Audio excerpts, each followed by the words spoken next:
Добро е да има меѓупартиски договор, а не и наетење за укинување на техничката влада, смета собранискиот спикер Африм Гаши. По информациите во јавноста дека владата во следниве денови ќе го почне процесот за нејзино укинување и покрај противењето од СДСМ, а предлог измените на законот за влада со кои се прецизира пржинската влада да важи само уште за следните парламентарни избори и во кои ресори опозицијата ќе има дополнителни заменици министри.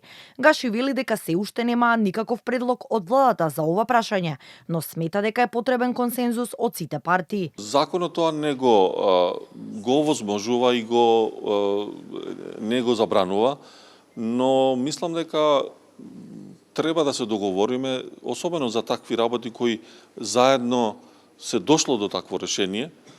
Сега, ако се настојува да се пристапи и наетчитски или унилатерално и тврдоглаво да се застане зад некој став, тоа е друга работа, но треба да се аргументира и да се дојде до решение кое сите заедно еден ден ќе кажеме ова техничка влада веќе не ни треба. Лидерот на СДСМ Венко Филипча останува на ставот против укинување на пржинската влада, за како што вели да се спречат злоупотреби на институциите. Најавите дека власта следната недела ќе иницира законски измени, со кои техничката влада сега ќе остане, а во следниот изборен циклус ќе се укине, ги оцени како политички трик и кажа дека нема да поддржат такво нешто во собранието. Зошто е тоа повторно политички трик? Ако е донесена со консензус, нека се укине со консензус.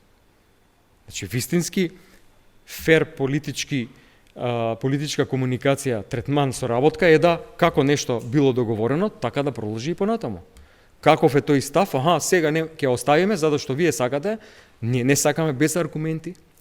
Ние откаде да знаеме дека на следниот изборен циклус тоа ќе биде ситуација во која што овакви параметри, кои што сега ни се причина да се противиме на укинувањето, повторно нема да има. Не може да знаеме.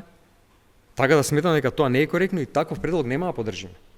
Укинувањето на техничката влада беше една од главните теми на лидерската средба. Ставот на Ахмети по средбата беше да се почека мислење од меѓународната заедница, додека левица се изјаснија за таа да замине во историјата. За нејзино укинување се и владеачките знами вреди. Во однос на изборниот законник, Гаши на денешниот брифинг со новинарите информираше дека партиите предложиле по двајца представници за работната група кои ќе учествуваат во неговата подготовка. Во комуникација со министерот за правда, до средината на февруари треба да има конститутивна средба на работната група, пошто ќе се знае дали ќе се прават измени на изборниот законник или ќе се оди со целосно нов текст.